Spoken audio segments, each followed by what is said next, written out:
Nora Speaks is a weekly podcast that tugs at the soul and consciousness of the Black community. With show topics such as youth empowerment, education, women's impact, and civic engagement, Nora Speaks challenges the listener to not only join the movement, but be the movement. On the show, you'll learn from insightful guests who have demonstrated capacity in these fields and more, and I'm your host, Nora Muhammad. Welcome to the show.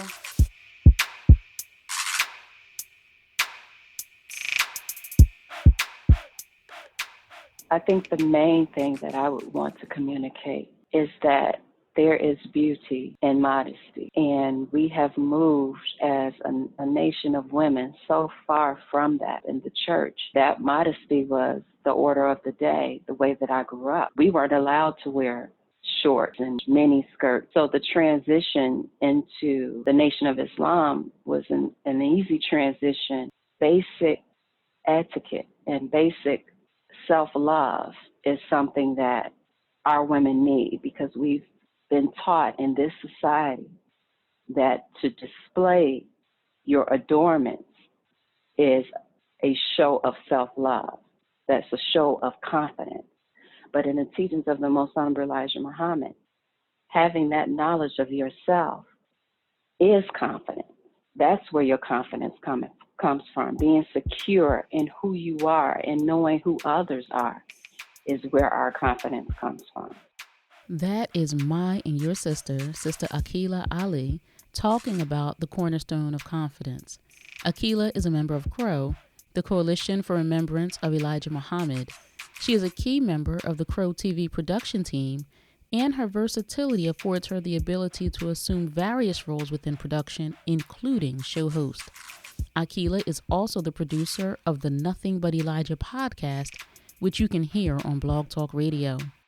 In this episode, Aquila discusses many subjects, but it is the journey she shares of how she came to be a member of the Nation of Islam that I find extremely intriguing. She helps to lift the veil of mythology and misunderstanding regarding the Muslim woman, particularly women in the Nation of Islam. But in addition to that, we discuss the responsibility of Black women in media and the great care necessary when raising our Black sons. You will find links to her television shows, podcast, and contact information in this episode's show notes. Now, please enjoy this conversation with Sister Aquila Ali. Welcome to another episode of the Nora Speaks podcast, and I am so happy to be joined in this episode by a wonderful and dear sister, Sister Aquila Ali. Welcome to the show. Assalamu alaikum, sister. Thank you so much for having me. I'm so excited to be joining you for this wonderful conversation today. Wa alaikum salam, sister. It is certainly a blessing to have you on the Nora Speaks podcast. I'm really excited for the conversation that we're going to have. But as we open up the show, I want to let my listeners know that Aquila is a member of CROE. CROE is the Coalition for Remembrance of the Honorable Elijah Muhammad, simply called CROE and based in Chicago. And Sister Aquila, you've been a member of that organization for how long now? I joined CROE in 1993, or as my sister would like to say, 1993, because Yes. it makes it sound so much longer. Yes, ma'am. And so let's open up and tell the listeners a little bit about yourself and about the organization of CROE. Yes, ma'am. Well, I was fortunate to be invited. Originally, my cousin started as a member of CROE, I believe in like 1991, I would like to say. And he and his wife had the honor of having their wedding being brought into union there at CROE. And so that was my first introduction to the organization. At that time, I was not very familiar with the teachings of the Most Honorable Elijah Muhammad. I had only been aware of his student, but the Honorable Minister Louis Farrakhan, but had never had any really formal contact or hadn't learned anything about the Nation of Islam outside of, the propaganda that most people receive. And I was invited after the wedding to return to the organization and visit on Sunday class, which is a class that we have that is open to the public. And it was just like an awakening when I came in and learned about the Most Honorable Elijah Muhammad. I was greeted, of course, by our business manager, Brother Munir Muhammad, who is very persuasive and excited about anyone who has an interest in the Most Honorable Elijah Muhammad and his teachings. So that was my first introduction. I will say, from the moment that I started coming on Sunday, I was hooked, because it was like nothing that I had ever heard before. Prior to that, my existence was thinking that I was a Christian, growing up in a household where that was the religion that we were familiar with. Like most Black families, that's all that we knew. So that's what I was interested in. But it didn't. I always had questions. I'll say that, Sister Nora. When I wanted to, at that time, as far as my understanding, I wanted to be saved. Mm. And so in Christianity, you think that all you have to do is profess Jesus Christ as your personal Savior and live a life as close to being clean as you would think, and that would be it. Go to church on Sundays. But I was one who liked to study, so I would actually study the Bible to the best of my ability and ask questions of my grandma, who was a missionary in the church. And of course, I never was satisfied with the answers that I would receive. And I believe that was what drew me to the teachings of the Most Honorable Elijah Muhammad at CROE.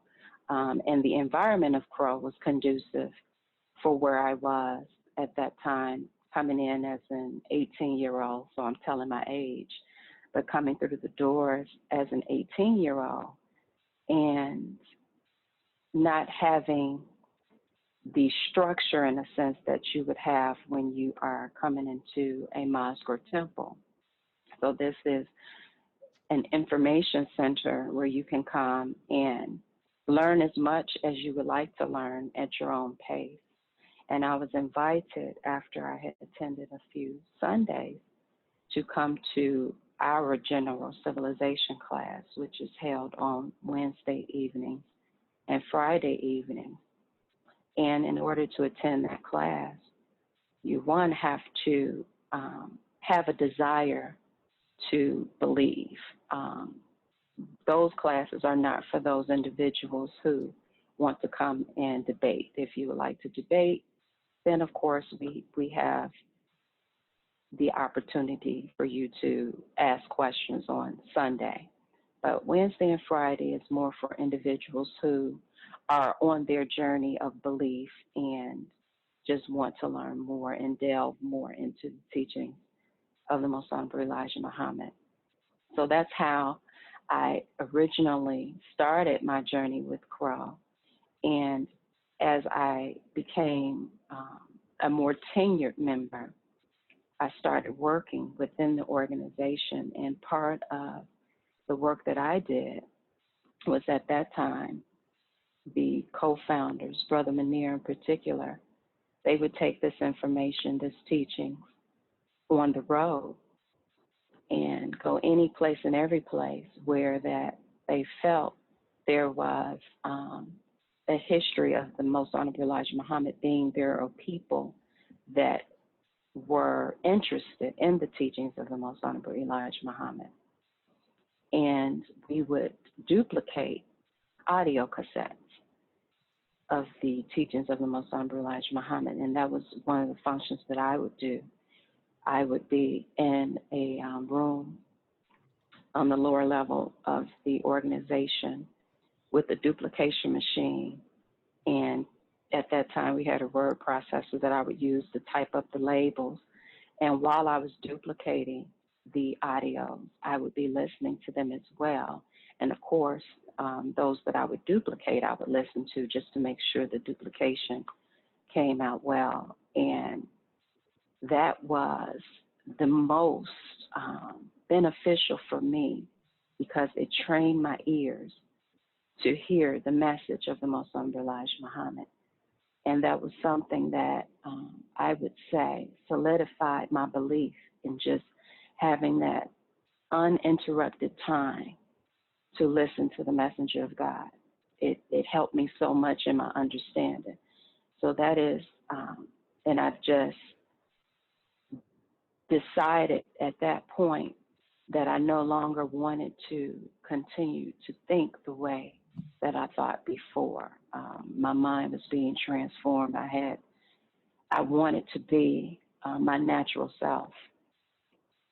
So it was shortly thereafter I changed my name. Um, I selected the name Aquila Ali, and it's ever since I've selected that name, it's been a goal of mine to live up to those attributes. Mm. What a wonderful journey. Akila, usually when folks think about the Nation of Islam or, the Honorable Elijah Muhammad or Muslims, they think about the Malcolm X movie. Yes. And certainly you talking about changing your name, the time in, the history of Malcolm X changing his name to X instead of Little and dropping the name of the former slave master and taking the X, which, designates as an unknown. That's a history that our people are somewhat familiar with. Um, Typically, uh, the knowledge that most people have generally of the Nation of Islam is from someone who is attending a mosque or attending a temple. And in this case, you're saying that you came to this through an organization. And I'm really enjoying you sharing your history. I think it's important, there's so many different ways that we arrive to this truth and to this knowledge. And I think it's important because you have a very unique journey. You have a special journey. And so many women think about Muslim women or any woman covering herself as she's followed a man, right? Yes, She's ma'am. seeking the approval of a man. A man told her to do that because otherwise, why would she want to cover herself? I was just having a conversation with a young lady earlier today about that same thing, that many people, women, specifically Black women, they think that it would be odd for a woman to be covered, to not have Yes, herself ma'am. exposed. And so you're talking about your journey. You came there because you said your cousin was getting married and you started visiting the organization. You had a role there with duplicating the tapes and listening. So you essentially acquired this knowledge uh, um, on your own, so to speak. And not that Yes, there's, ma'am. anything wrong with um, following a brother, a friend, a husband, a boyfriend who has introduced you to something that has piqued your interest. But there's another way, and women come to Islam in many different ways, and this is simply your journey. And so let's talk about CROE. You said that the co-founders, specifically Brother Munir Muhammad, would go and not just seek information, but also share information regarding the Honorable Elijah Muhammad and that history. So let's talk about CROE as um, the intention of CROE, the remembrance of Elijah Muhammad and the origins of that wonderful organization there. Yes, ma'am. Well, the organization itself, it started way before I arrived. If I'm not mistaken, in 1982, And my understanding of the history is that the brothers, Brother Munir Muhammad, Brother Shahid Muslim, and Brother Khalif Muhammad, and others at the time of the inception of the organization, wanted to go back to the time when they felt as though their lives were the best. And this was after the departure of the Most Honorable Elijah Muhammad, when unfortunately the Nation of Islam at that time had been taken into another direction. And the teachings of the Most Honorable Elijah Muhammad were not being presented as they had been presented when he was present. His name was subsequently being removed from history, and Brother Munir Muhammad was inspired to make sure that the people remembered. As a member of the Nation of Islam, Brother Munir Muhammad, Brother Khalif Muhammad, and Brother Shahid Muslim, they knew that there had to be others like them who needed the direct message of the messenger. And they just wanted to know, where were those people? Do you remember this man? Is initially what they wanted was a billboard, just anything to show the Honorable Elijah Muhammad. So that idea of just having a simple billboard saying, do you remember this man, culminated into the brothers pooling their resources and having meetings in their homes initially until they were able to establish themselves as and incorporate their business and open a facility where people can come and learn and watch video and learn about the Most Honorable Elijah Muhammad, whether you were in the nation prior to the fall or if it was your first time. Everyone was welcome. As I stated, it was branded and is branded as an information center where you can come and learn about the history of the Nation of Islam, but the primary focus is the remembrance of the Most Honorable Elijah Muhammad, who we see as being the last messenger of Allah, and understanding the importance of this message being delivered to our people and feeling as though no one is qualified to deliver it as well as that one that was raised from among us by Almighty God Allah himself as his messenger, who is the Most Honorable Elijah Muhammad. So the brothers, again, would host film showings if they couldn't come, if the people wouldn't come to the organization. They would rent out spaces to have people come and just see this man and learn about this man, the Most Honorable Elijah Muhammad. And so in the spirit of that, it moved from a location that was originally a smaller location on 95th and Ashland here in the Chicagoland area to a larger facility, which is the facility that I came into, which happened to be a few blocks from where I was living at the time with my parents.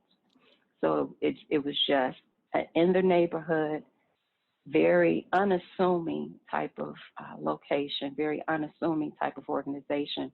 When you rode to it, you would just see what at that time I just saw as the symbol of the Nation of Islam, which it is, but I understand it more now, which is the flag of Islam on the door. And, you know, as someone who I can say I was blessed to not have that level of fear that most of our people express. And you have to learn as someone who is in the teaching now and trying to encourage others to come out, you have to understand that fear. And sometimes it takes a while because I will say for me, it took me a while to understand it because I didn't have that type of fear. I was blessed to not be afraid to be around different types of people.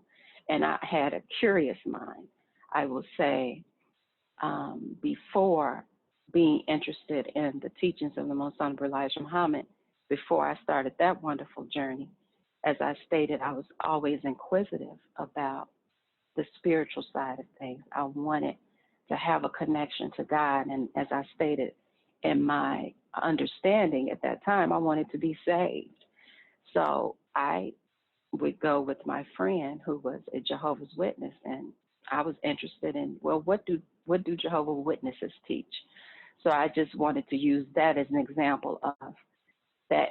Being inquisitive is really what led me through the door and prevented me from having that type of fear that prevents people from opening up and allowing something different to enter their understanding.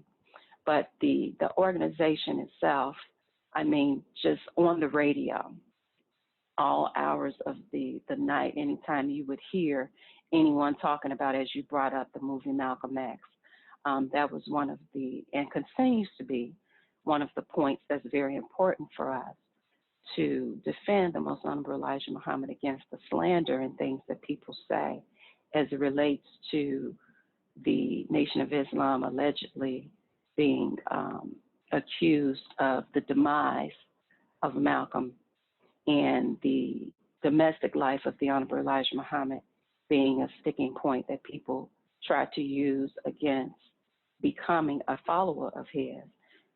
We would have individuals, and the co-founders in particular, staying up late at night listening to radio programs and calling in to defend the teachings of the Most Honorable Elijah Muhammad, so much so until Brother Munir Muhammad was granted an opportunity to be on the radio. And of course, it was like 12 o'clock in the evening, but it didn't matter. Any time of day that we were given the opportunity as an organization to represent the Most Honorable Elijah Muhammad, that's what we do. If that meant being up at 2 in the morning to do it, then all praise is due to Allah that we have the opportunity to defend our messenger. And that's something that appealed to me, you know, not only acquiring this knowledge, but once you acquire the knowledge and you develop this love of God and his messenger, you feel obligated to defend him. And so at that particular time, I'll also share something that strengthened me. It's nothing like debate and having the ability to use what you've learned to help someone else to understand the teachings of the Most Honorable Elijah Muhammad. And I had a professor in the college that I was attending at that time, Chicago State University, that was really into Egyptology, and his whole thing was know thyself. And, you know, he really felt as though he was what you would consider in today's times as woke. Right. And I, at that time, was a neophyte in the teachings as a member of the organization, but was able to have a discussion with him and teach him that whole know thyself and all of that is actually coming from the teachings that Master Farad Muhammad provided to our messenger, the Most Honorable Elijah Muhammad, and to show him that he was simply scratching the surface, that our history went way beyond this 6,000-year sphere that he was staying within. And just seeing the argument crumble is nothing like a victory when it's a victory of truth. And it was like from that moment on, I knew that my organization was where I wanted to be and that we were doing the right thing, because you have to have this foundation. And coming into contact with individuals who may have been members of the Nation of Islam, but didn't have the connection to the Honorable Elijah Muhammad, showed me how blessed I was to have this organization, to have the foundation. Because, you know, it's like trying to do calculus without knowing the basic arithmetic, in my estimation, when you don't have the foundation of this teaching and trying to bring someone into this understanding. But the organization, as you stated, I stated that we started on the radio And then we were able to go down to cable access, and I was a part of that as well. I didn't attend the classes to become a camera person or a producer, but Brother Munir, being the brother that he is, he always was able to spot a talent in someone, and he would encourage me because of my journey and how I came to this, and how he felt as though I had a story to tell. He would like to speak to me on air, as someone that he would interview and talk about this teachings. And that's how I developed a voice in this, and being unafraid to discuss it. And I would also say it's helped me just throughout life, and being able to present to individuals, to groups and things, as far as not having the fear of speaking, because I know that is a fear that a lot of people have, is being able to speak in front of people. But it was the training ground, the development that I received at CROE that has allowed me to not have a fear in expressing truth, no matter where I am. And so we started doing television programs at the Cable Access Studio and interviewing different people from all walks of life.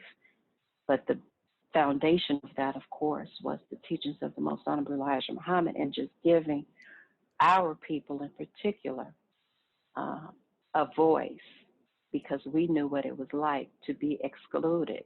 Because, when CROE would come, members of CROE would call in on the radio, or as we started presenting ourselves on the television, it's like, here comes those Elijah Muhammad people. All they want to talk about is Elijah Muhammad. No one knows anything but Elijah Muhammad. And it's like, well, the truth speaks for itself.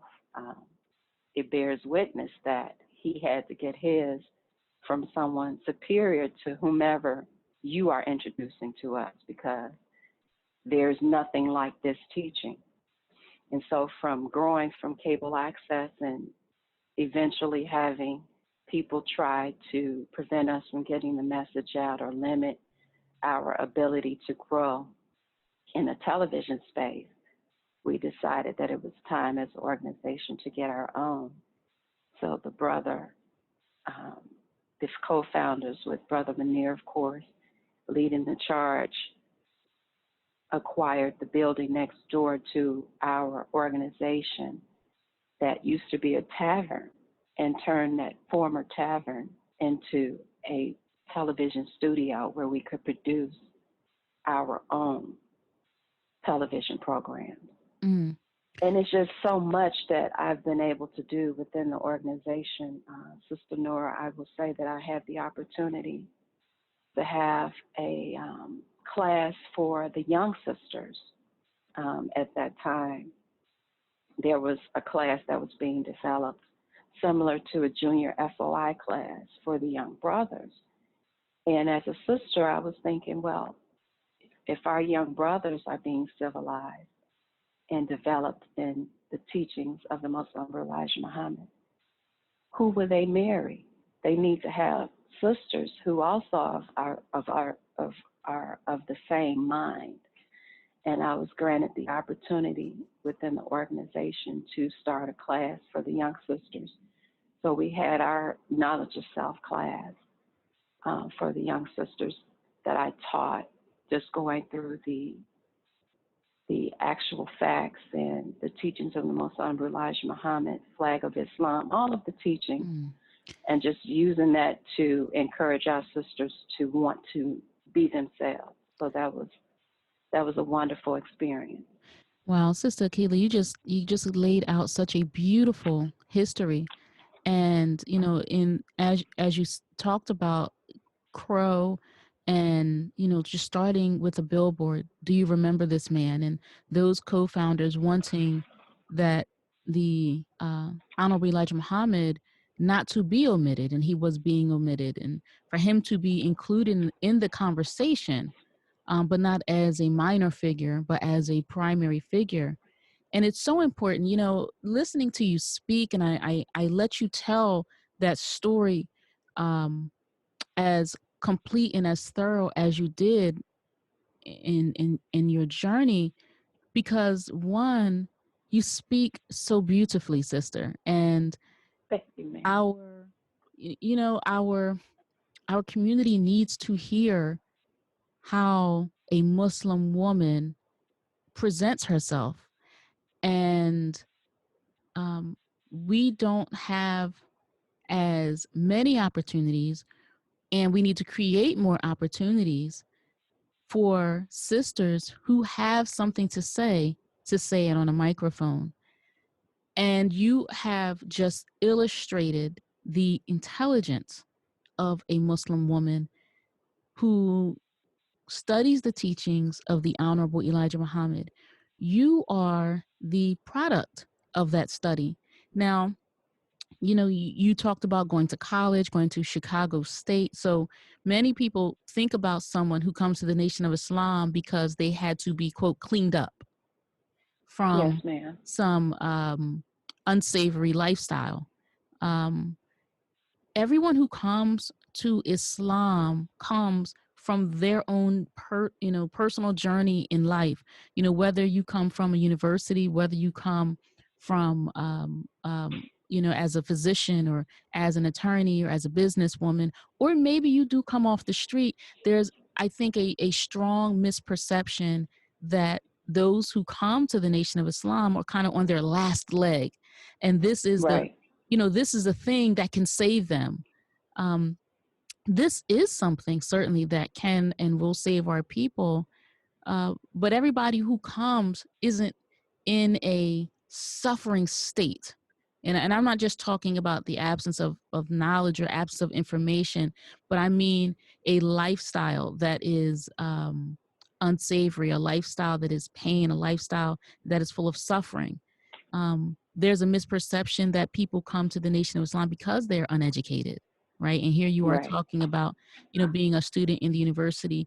And so I just wanted to also illustrate and point that out to listeners as they are following this journey that you're walking us through, in not just the formation of CROE, but also the role of CROE, to talk about the history. And it's it's necessary. I just watched a YouTube video of the Joe Budden podcast. It's Yes, ma'am. a podcast, and he has a YouTube channel. And in some episode, they were talking about the Godfather of Harlem TV show. I Yes, believe that's ma'am. the name Yes, of the ma'am. show. And there was a representation of depiction of Malcolm X and the Honorable Elijah Muhammad. And there was a comment about the Nation of Islam killing Malcolm X. So Yes, ma'am. a minister of Minister Farrakhan's came on the show, student minister Nuri Muhammad, and he cleared up that false information that the Nation of Islam killed Malcolm X. And I would encourage Yes, ma'am. listeners to, find that and listen to it. And it's so important that he had that opportunity because there are so many misperceptions. And the one brother said, well, that's what I've been hearing all my life. Well, Right. just because we've heard something all our lives doesn't make it true, doesn't mean Yes. it's sound. And so there are so many misperceptions, and your journey that you're walking us through, you've just cleared up so many. And I just want to, just wanted to, make a special note of that. So as it regards CROE and the media outlet, right? Yes, You had ma'am. left off having you talked about the studio, the television studio.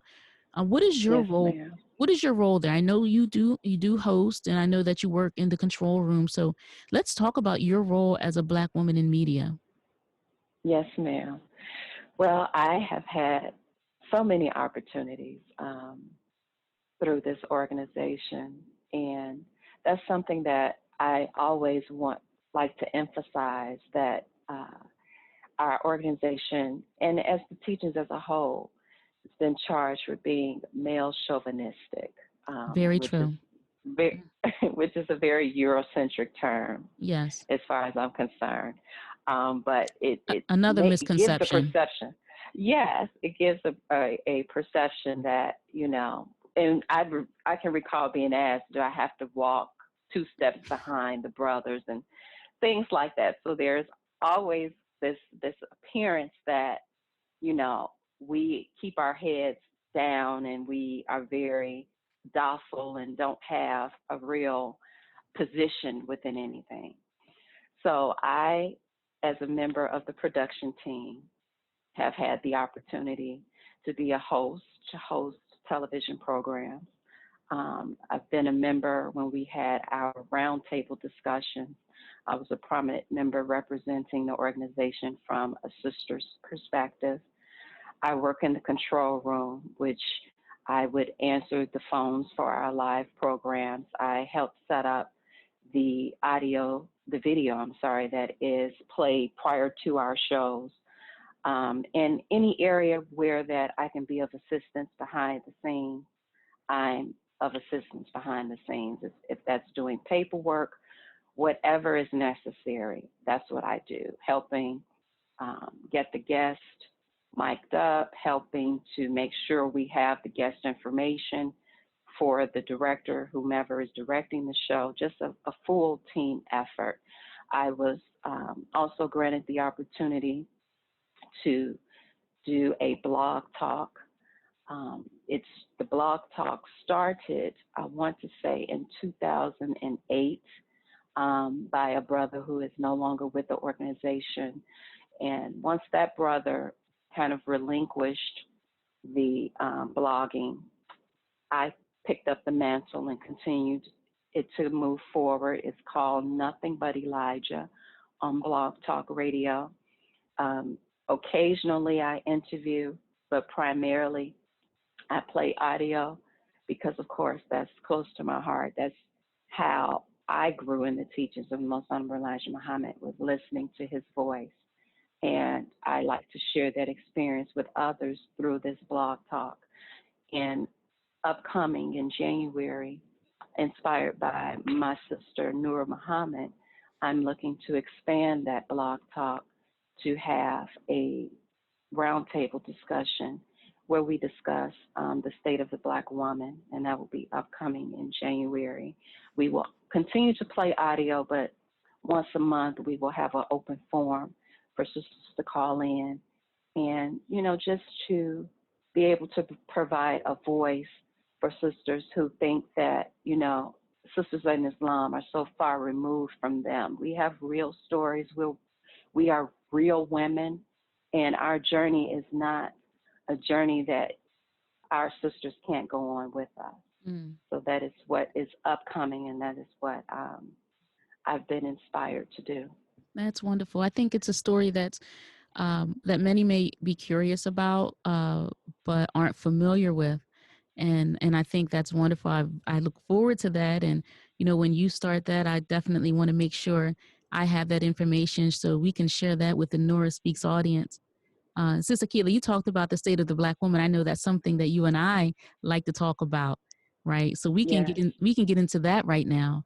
It's part of being a member of the Nation of Islam is understanding that a nation will rise no higher than its woman, and you can judge the success of a civilization, of a town, of a family.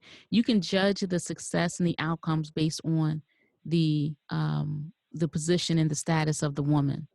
And as we are, the primary objective of Nora Speaks is a tug at the soul and consciousness of the Black community. I'm speaking to my community. I'm interested in helping our community improve these outcomes that are just so tragic and so deplorable. And I believe that we deserve to exist in a much better condition than we're existing in. And I know that, sister, you agree with me. So Yes. often I want to share information and insights with Black women that they're not going to get anywhere else. I'm so Right. glad that, sister, you have your voice, you use your voice. Many women have the microphone, and many women need the microphone to be snatched. And since no one's snatching mics, I say then we need to pick up the mic and share some ideas with our women that mainstream media is not going to share with them? Yes, ma'am. I think the main thing that I would want to communicate is that there is beauty in modesty. And we have moved as a nation of women so far from that. I can remember growing up in the church, and that modesty was the order of the day, the way that I grew up. We weren't allowed to wear shorts and mini skirts. And so the transition into the Nation of Islam was an easy transition as far as the way that we are supposed to dress, because that was the type of life that I grew up in as far as a lady, a woman being modest. A woman is to be seen and not heard. That's the way that I was taught growing up. So I think that just basic etiquette and basic self-love is something that our women need, because we've been taught in this society that to display your adornments is a show of self-love. That's a show of confidence. Right. But in the teachings of the Most Honorable Elijah Muhammad, having that knowledge of yourself is confidence. That's where your confidence comes from. Being secure in who you are and knowing who others are. That's right. Is where our confidence comes from. Mm, right. I think that's such a essential point to make, because this society is so driven by sexuality, and Right. it's almost taboo to have a conversation like you and I are having, to suggest that women should not be exposed. I mean, this is um, could be considered anti-feminist conversation, right? And if a feminist is someone who is preserving the rights of women, then I would say then we are the feminists. And I recall, women were um, protesting, fighting the idea of the objectification of women. And Right. and now women are the primary objectifiers of themselves, and we use it, or it's suggested that it is a position or an expression of our power, that our power is in our sexuality, right? And our power is not in our sexuality. Our power That's is in right. our minds and what we can produce with our minds. And I think that this society is misleading women, and it's certainly misleading girls. It's diminishing the value. And if we do Yes. not recognize and understand the value of a woman, just like you can have diamonds and you're playing with them like rocks, if you don't know what you have, then you're going to use and use and abuse ourselves, and our men misuse and abuse us. And the value of the woman is not talked about, because the value has been told, or we have been told that the value is in the sexuality. Yes, ma'am. Yes, ma'am. And as you stated, any time that you have a conversation like this, it is seen as, or made to be seen as though we have been brainwashed by men to think that we have to keep ourselves covered so that they will be secure. But my covering was a personal choice. I want to be obedient to Almighty God, Allah, and I have value, as you stated. I think that I'm more precious than a diamond. I think I'm at my most beautiful when I'm in my garment.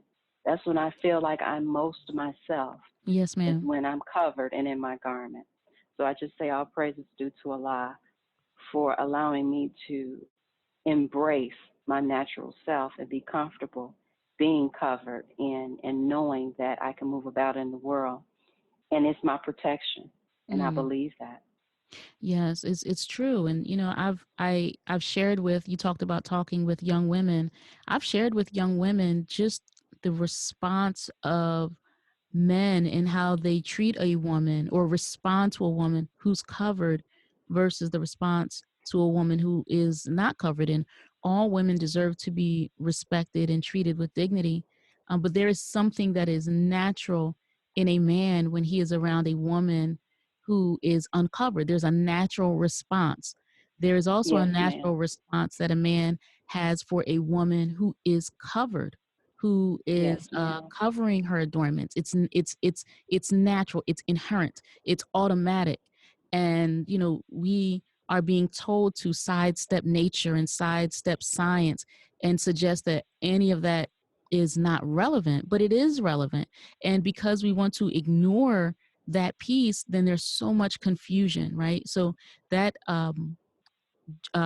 knowledge of self classes, the general civilization classes, they're so important that we share this information with our young women so that they can avoid so many mistakes. Sister Aquila, I have to tell you, I am so tired of 40-year-old women, 45-year-old women, 50-year-old women going to these women empowerment conferences and finally realizing after a lifetime of pain, of regret, of mistakes, of abuse and misuse that they are valuable. We shouldn't have to go through Yes, a gauntlet ma'am. of pain, a gauntlet of trauma to finally realize that we're special, and we're special just because we exist.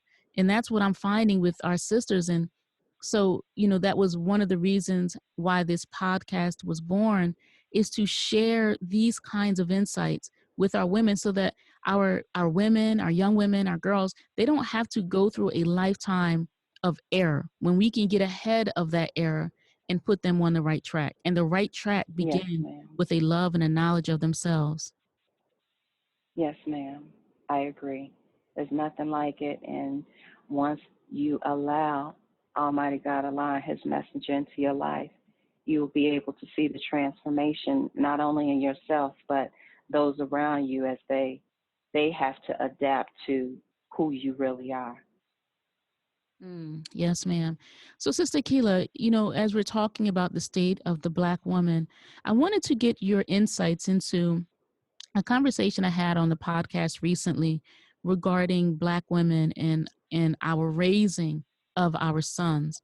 There is a video that circulated on social media of a Black woman who was called to the elementary school because of some misdeed and misbehavior that her son engaged in, and the woman um, um, physically disciplined her son in front of his teacher, and Hmm. it it was brutal. It was disturbing. Yes, And yes, I'm a mother of Black boys. You're a mother of a son.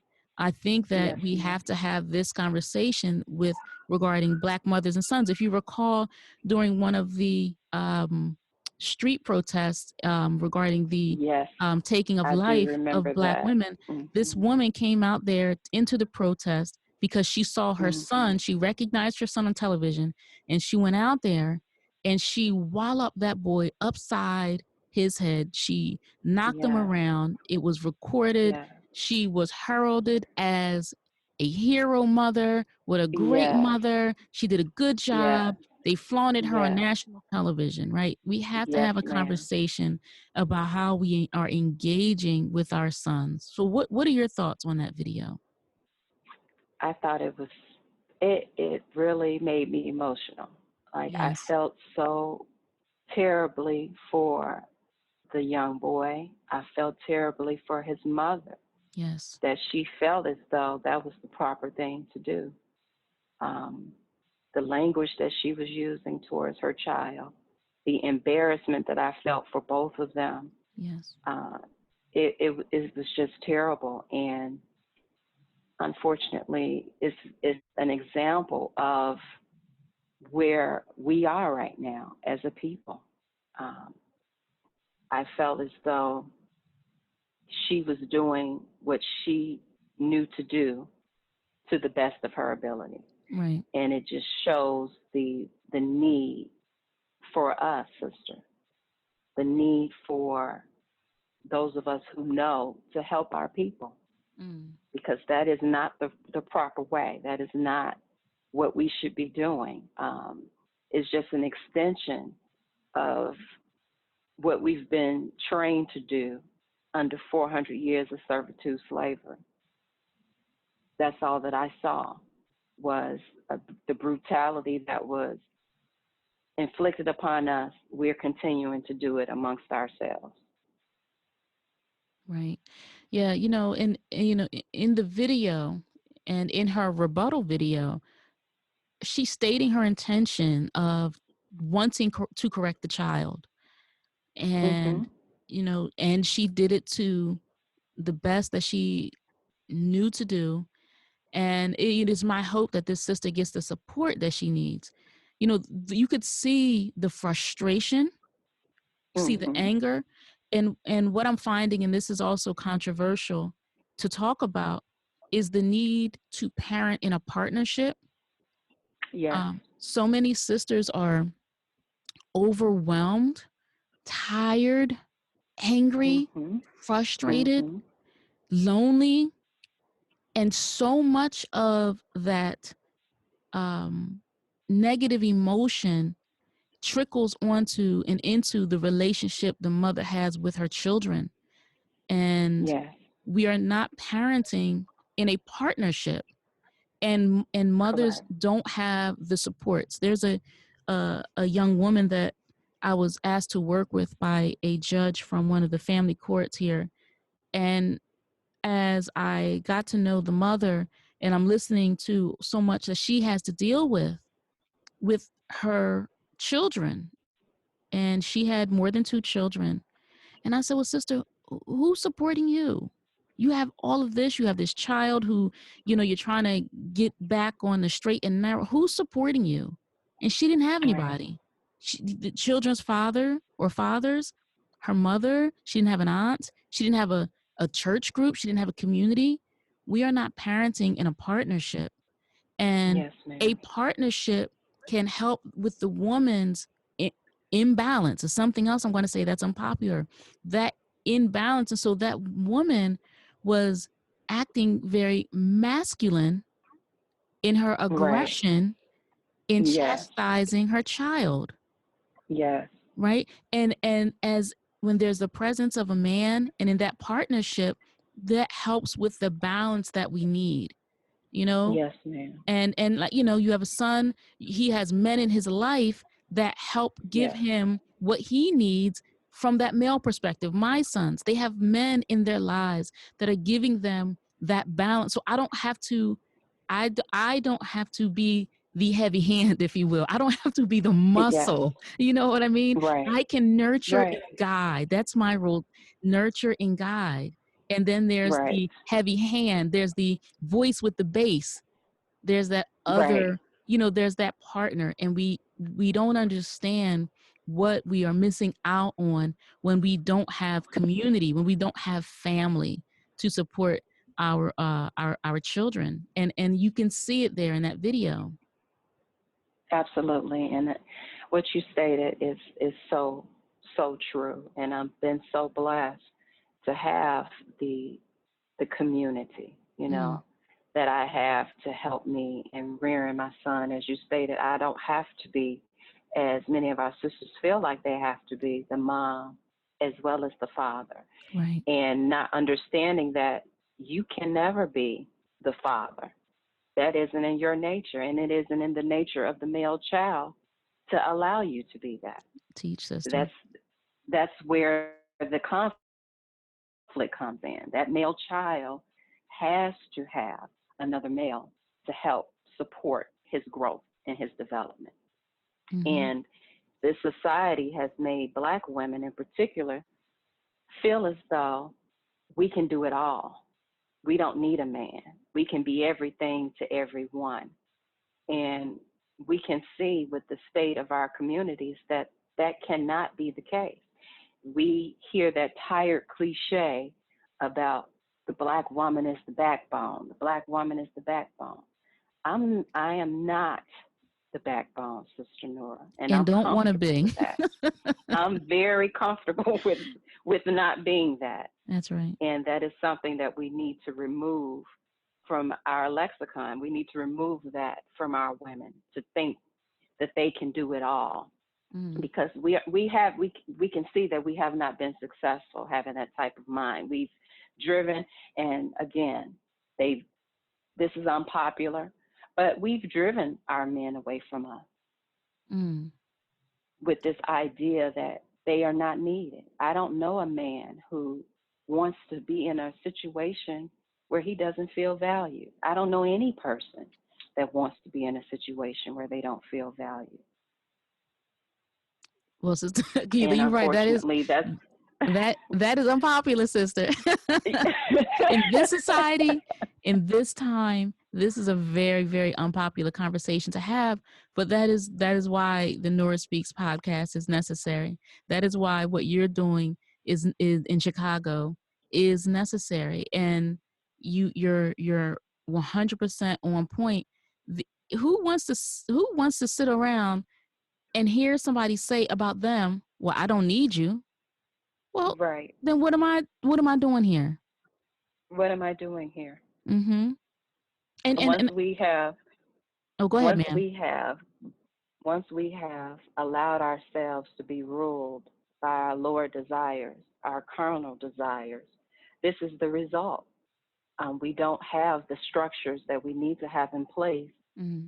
to have a family.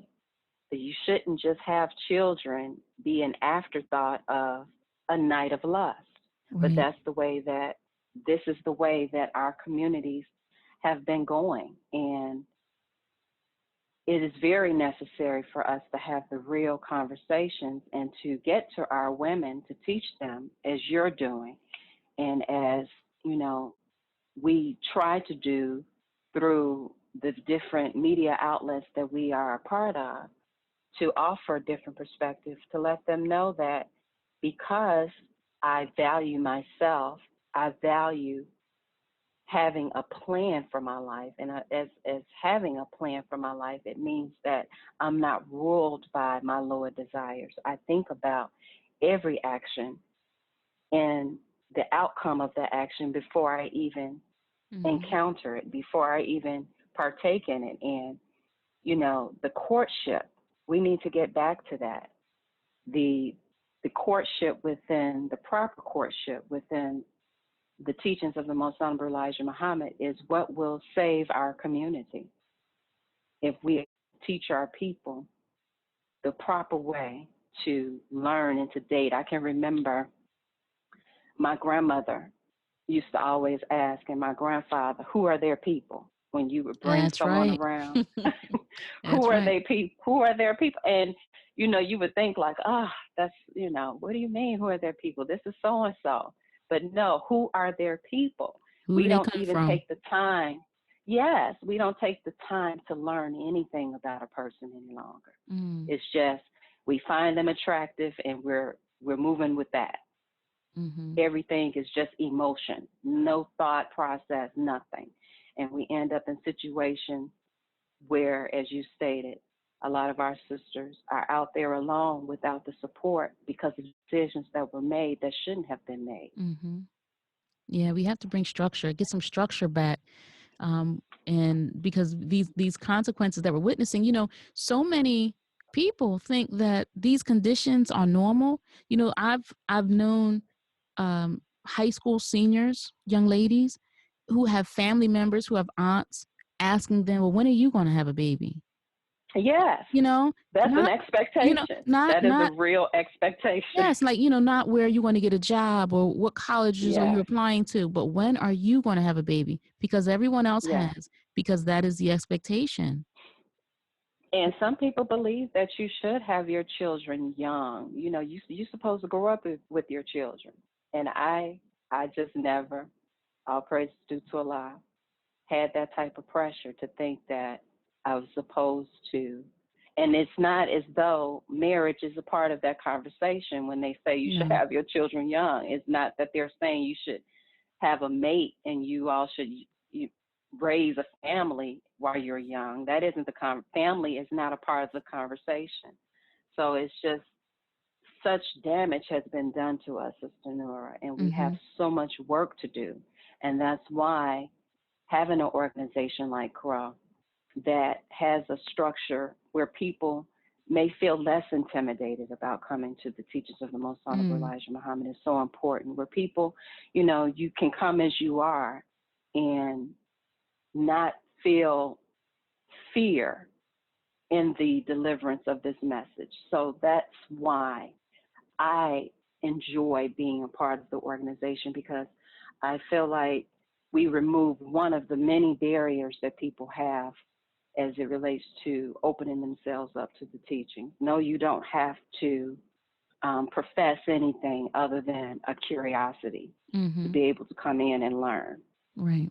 Right. And I'm sure the work that you are doing there in Temple number 20 and getting our people to come in and see that we can still have a nation within a nation, and that we're doing everything, as Brother Manil would say, everything that we do is with our people in mind. The Right. shows are produced with you in mind.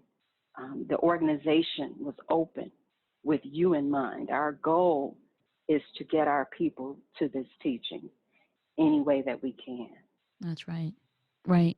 And, it's not to, as you said, there's no brainwashing, but, I think about when I went to college, Sister Aquila, and I was a psychology major, but I still had to take English 101, right? Still had to take a Yes, math, still had to take, yes, I still took science. So I didn't say, well, I'm not a math major. Why do I have to take math? I'm not a right. sociology major. Why do I have to take sociology? The same thing with this kind of program and the teachings of the Honorable Elijah Muhammad there at CROE. When we invite our people to learn more, they shut down. There's this Yes, fear, there's this intimidation. And so I'm yeah, very grateful for what you're doing with CROE and the co-founders for founding CROE, so that it yes, can meet that need, so our people can just get information. We consume information on Facebook and Twitter and Instagram, and we go to schools and we consume information. We watch television, we consume information. We're on YouTube consuming information. But when it comes to information that is specifically designed to enlighten us, we turn away and we reject it, and we do it with such ease. I can't yes, imagine someone saying to a Chinese person that, there's this program that's designed to specifically help Chinese. I'm not trying to hear about that. Oh, here you go with that Chinese talk, right? This is what we hear. Well, here you go with this black talk. Well, what other talk am I supposed to talk? Aren't we see, black? sister, You know that's what I'm right, saying? that's right. So we But have that just this. shows you the job that has been done on our people by our open enemy. Yes, yes. That to hear something about yourself, you say, I don't want to hear that I, black talk. I don't want to hear that, but go ahead with that black talk, right? That's what we say. It's terrible. It It's is, but it's the truth. yeah. And as you stated, we like to consume information, but I think the thing that our people have to get over is the fact that once you hear this truth, there is a responsibility that comes with it. Mm. And our people are afraid of having to change. I truly believe that's what it is, because they know just from looking at, I think you can point to anyone in our community who has had an experience with someone in their life being touched by the teachings of the Most Honorable Elijah Muhammad. And the first thing that they'll say is, oh, it's too many restrictions. It's too many things that they can't do now. Mm. They, Right. they, they don't embrace the fact that because of change, look how fruitful this person is now. Look at their life. Look at how blessed they are. That the first thing that we go to is all of the negative things that I can no longer partake in. That's right. Yes, I was just saying to someone today that that's one of the first things people say is, what you can't smoke anymore. Well, I can, but Right. I learned now that I I shouldn't. Is that choose a not bad to. thing? Right. And is that a bad thing? Exactly. What you can't drink anymore. Well, yeah, I can, but I learned that that's really bad for my health, and people are profiting off of our misery and disease. Is it a bad thing that I don't drink anymore? And yeah, we have to open ourselves up. We have to open ourselves up, because we are going to, we're always going to the protest line, right? Yes. We're quick to want to engage in some kind of a protest, but the ultimate protest is correcting the way that we live our lives. We don't have to go to other people and tell them what they need to do, how they should treat us, how they should respect us. when we aren't doing it for ourselves, we make that kind of protest really weak. And that's why they watch us, they listen to us, and they ignore us like nuisance children. That's right. Yes, ma'am. I agree. That Yes. is, we are the laughing stock, unfortunately. But as I was reading, the last will become first. So Mm. we just have to do the work to make sure that the prophecies of the scriptures are fulfilled, as we know they will be. Yes, ma'am. So, Sister Aquila, I want the audience to know that they can see you hosting CROE on CROE TV, and I want to make sure that we give them the CROE TV schedule so that they can. Now, Yes, ma'am. first of all, listeners, you heard the sister say that they have their own television studios. See, when you hear Sister Nora on this podcast talking about how we have to do something for ourselves, whether it's in media, whether it's in business, whether it's in education, this is an organization in Chicago who said, wait, y'all, now you're not going to let us come on your radio programs. We'll have our own. Oh, wait, you're not going to let us come on your television shows. Well, we have our own studio. They have their own state of the art television studio. And I'm not saying something that I saw a picture of. I'm telling you because I've been there. They have a state of the Yes, art ma'am. television studio where they produce their own media content. And I urge you to support CROE TV. So let's talk about CROE TV, the television schedule, and what kind of guests that you all bring to the studios. Yes, ma'am. Well, we do stream live every Sunday at 2:30 Central, 3:30 Eastern Time, and you can visit us on YouTube. That's Muhammad and Friends on YouTube, or CROE TV on YouTube. We also have our church streaming. That is the name of the site, churchstreaming.tv. But to access any of our media, you can visit CROE.org, and there are links to all of our media streaming. But we do live television programs again on Sunday at 2:30, as well as on Wednesday evenings at 6 p.m., and this is Central Time. We have guests of anyone that we feel as though has information that would be beneficial for our people. So we have all walks of life that come on. Here locally, we have any of our local politicians. We have national, international representatives, anyone who has information that we feel as though will benefit our communities and has something to say. We have them on, and all of our television programs, the foundation of it is the teachings of the Most Honorable Elijah Muhammad. So we try to ensure that we are promoting truth and providing truth to our people. Mm-hmm. As far as my individual Blog Talk Radio is broadcast every Sunday evening at 5:30. Again, this is Central Time, 6:30 Eastern, and you can also visit that by accessing blogtalkradio.com, and it's nothing but Elijah.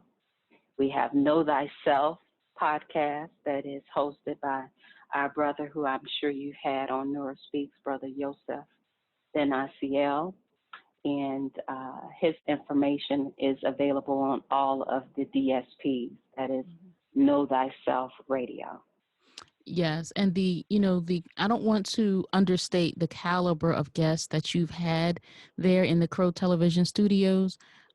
You've had actors and actresses, you've had Yes, politicians, you've had governors, senators, yes. mayors, you had Heads of state. heads of state from not just this nation but abroad. Um, Yes.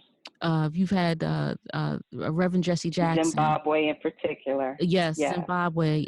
You've had the Honorable Minister Louis Farrakhan on the show. Rahm Yes, Emanuel ma'am. has Yes. visited the studio. So when we are talking about this is media with you in mind, I don't want you to think that because it's Black media, it's beneath you or unworthy. Sister Aquila, the kind of ideas we think when we think about something that's Black, right? It must be low level. Yes. No, this is Yes, not it's the low sub rate. level. This is not sub Yes, ma'am. rate programming. This is great programming. You get so much information. And, as we're transitioning, I wanted you to talk about Founders Day, which is an annual event, and I'll let you explain it. But I've been there in that room, sister, and it is the who's who of Chicago. And Chicago is a big, important town, right? You've had the Yes, it who's is. who, right? So let's talk about Founders Day. Our Founders Day is our annual culmination of the activities of our organization. It allows individuals to show their appreciation. It's the one year that we set aside time to highlight what we're doing in the community, and we ask for the support of those who want us to continue. It is a fundraiser, so there is a donation to attend. And it's a wonderful evening. Many of the individuals that Sister Nora, that you highlighted, that we have on our shows, they do come out to show their support. And it allows an opportunity for people to come and network and to rub shoulders, so to speak, with those individuals that you've had an opportunity to see interviewed on our television programs. And just to, again, highlight the wonderful work that our organization continues to do. This will be in celebration of our 33rd year, if I'm not mistaken. And we are very excited about it. We wanted to make sure that this is our biggest and grandest event. It's our first event without our business manager, Brother Munir Muhammad, who departed from us earlier in the year. But we want to show people that the mission continues. We continue to do this work, and we continue to need your support. So we're asking our listening audience, if you would like to learn more about how you can participate, if you want to come here to the Chicagoland area, or if you just would like to send a donation to help us continue this work, you can reach us at 773-925-1600, and also listen to our podcast, as well as view our television programming, where we will also be presenting more information that will happen on March 8th, 2020. And again, information will be coming forth as we move closer towards the date of the event. That's right. And as you know, I'm a frequent listener of NPR, and they chime in whenever they are looking to get the support of their listeners. And CROE is an organization that provides content each and every day to us, information with us in mind that we can use. So I encourage those who are listening to this podcast to visit CROE.org and call the number that the sister gave you, so that you can find out how you can participate and how you can contribute. And I'll also add that each Sunday and each Wednesday, when the show is streaming live, there's a live call-in line, so that you have the opportunity to get engaged and participate in the programming. I don't have the opportunity to participate in the programming with CBS and NBC and ABC. But with this Yes, program, ma'am. I can participate. I can get my questions answered. I can state my opinion. I could say, well, I disagree or I agree. But this is content that's for us that we can engage with. Yes, ma'am, it is. And thank you so much, Sister. I've enjoyed our conversation and being able to promote our wonderful organization. And in doing so, we are promoting the teachings of the Most Honorable Elijah Muhammad that we feel is what will save the lives of our people. Yes, Sister Aquila, I want to thank you. Thank you for being such a valued guest.